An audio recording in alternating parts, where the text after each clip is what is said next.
नमस्कार मित्रों, दीपक शर्मा। मित्रों, स्वागत है आप सभी लोगों का हमारे खास और विशेष कुंडली के रहस्य कार्यक्रम में।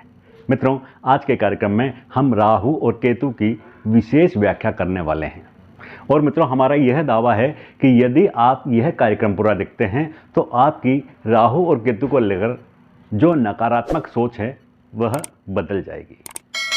मित्रों, अधिकांश लोगों का मानना है कि राहु और केतु कुंडली के अंदर अशुभ प्रभाव भी देते हैं, लेकिन मित्रों ऐसा नहीं है। जब राहु और केतु अपना शुभ प्रभाव देने को आते हैं तब इतना देते हैं कि जातक ने कभी इसकी कल्पना भी नहीं की होती, जीवन ही बदल कर रख देते हैं। मित्रों, ऐसे कई उदाहरण देखने को मिले जिनमें राहु केतु ने जब देने पर आए दिया तो इतना दिया कि जातक ने कभी इसके बारे में सोचा भी नहीं होगा। वो उदाहरण भी आपको कार्यक्रम के अंत में बताएंगे। तो मित्रों, राहु केतु क्या हैं और कुंडली के अंदर कैसे प्रभाव देते हैं, यही जानने का आज के कार्यक्रम में हम प्रयास करेंगे। तो चलिए मित्रों, चलते हैं और यह जानने का प्रयास करते हैं। मित्रों, कुंडली के अंदर राहु और केतु ग्रह को छाया ग्रह माना गया है और शास्त्रों के अंदर राहु को गर्दन के ऊपर का हिस्सा यानी सिर और केतु को गर्दन के नीचे का हिस्सा यानी कि धड़ माना गया है।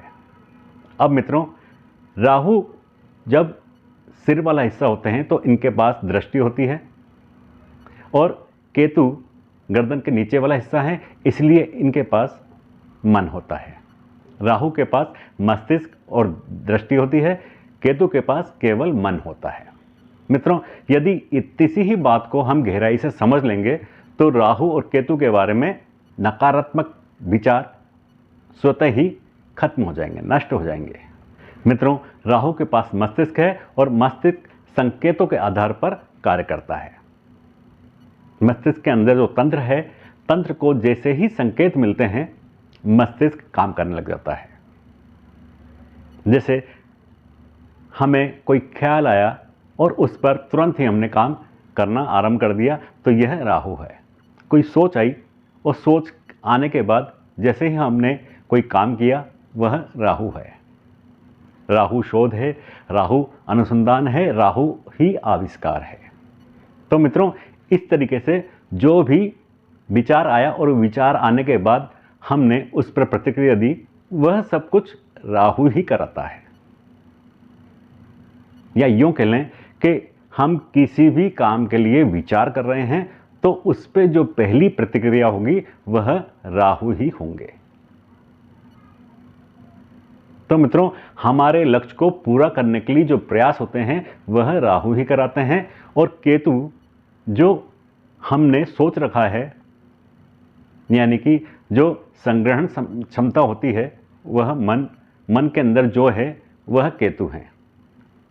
केतु कुंडली के अंदर राहु से 180 डिग्री पर यानी कि आमने सामने होते हैं और केतु जो सोचते हैं वह संकेत जब राहु के पास जाते हैं तो राहु उस पर प्रतिक्रिया आरंभ करते हैं। तो मित्रों, कुंडली के अंदर दोनों का आमने सामने संबंध होता है। दोनों एक ही हैं, एक ही शरीर के दो हिस्से हैं। तो जो भी जातक के कार्य होते हैं वह दोनों की सहमति से ही पूरे होते हैं। तो मित्रों, इस तरीके से राहु कुंडली में जिससे अन्य ग्रह कार्य करते हैं, वैसे ही राहु और केतु भी कुंडली के अंदर कार्य करते हैं और अपना प्रभाव देते हैं। मित्रों, हमने पिछले कार्यक्रम में एक नियम पढ़ा था कि राहु जब कुंडली में किसी भाव में बैठते हैं तो राहु अपना स्वयं का प्रभाव नहीं देते, भाव के जो भावेश होते हैं, स्वामी होते हैं, उसका प्रभाव देते हैं और यदि किसी ग्रह के साथ युति होती है तो उसका स्वरूप धारण कर लेते हैं। वह मित्रों इसलिए कि राहु ग्रह के पास केवल मस्तिष्क है और मस्तिष्क के अंदर संवेदनाएं नहीं हैं, संकेत नहीं है।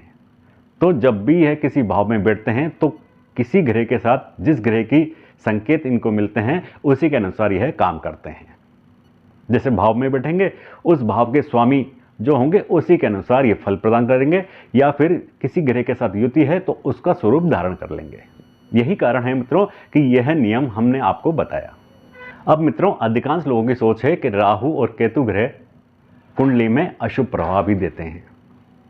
मित्रों, यह देखा गया है कि राहु कष्ट देते हैं लेकिन वो कष्ट किस कारण से देते हैं यह समझने की बात है।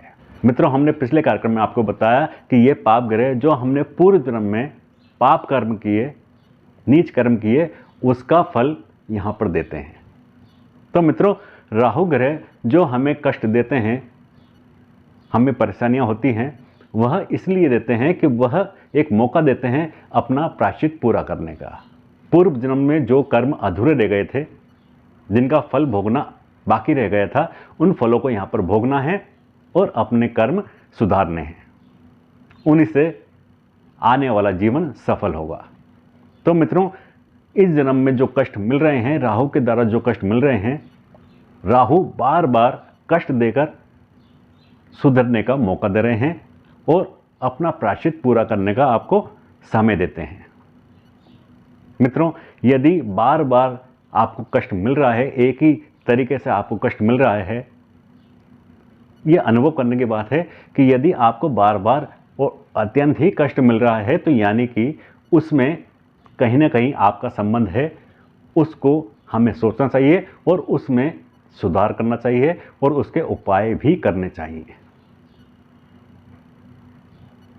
मित्रों, जब हम स्कूल में पढ़ते थे तो टीचर हमें डांटते थे, मारते थे, गलतियां सुधारने के लिए बार बार हमें सचेत करते थे ताकि हम आगे अच्छे नंबरों से पास हो सकें। तो मित्रों, हमें जो दंड मिलता था वो हमें गलतियां सुधारने के लिए मिलता था।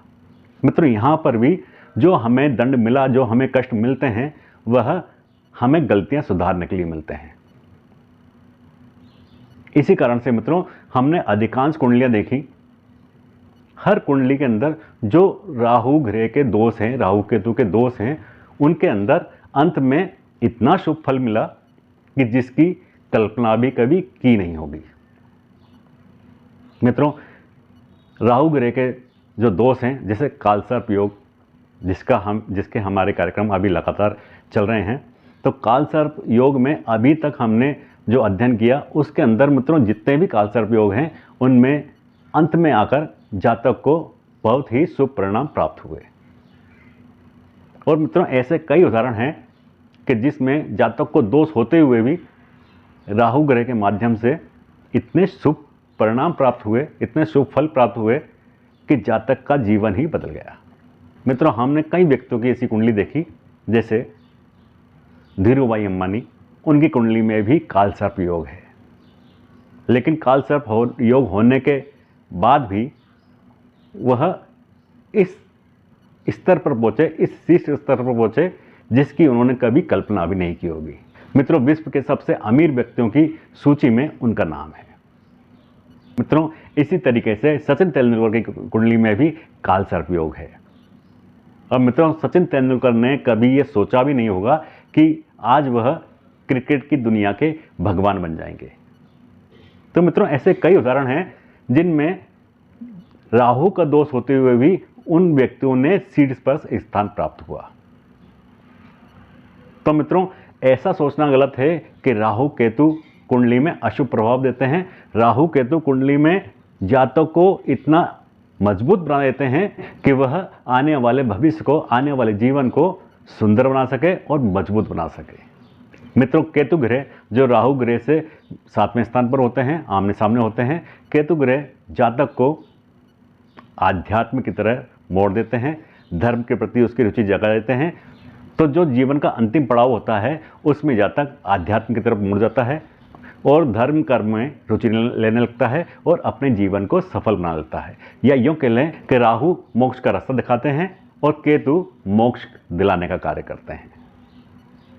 तो मित्रों, यह था हमारा आज का विशेष कार्यक्रम, राहु केतु का विशेष कार्यक्रम। अगले कार्यक्रम में फिर एक विषय पर चर्चा करेंगे। तब तक के लिए मित्रों आगे दीजिए नमस्कार। जय श्री राम।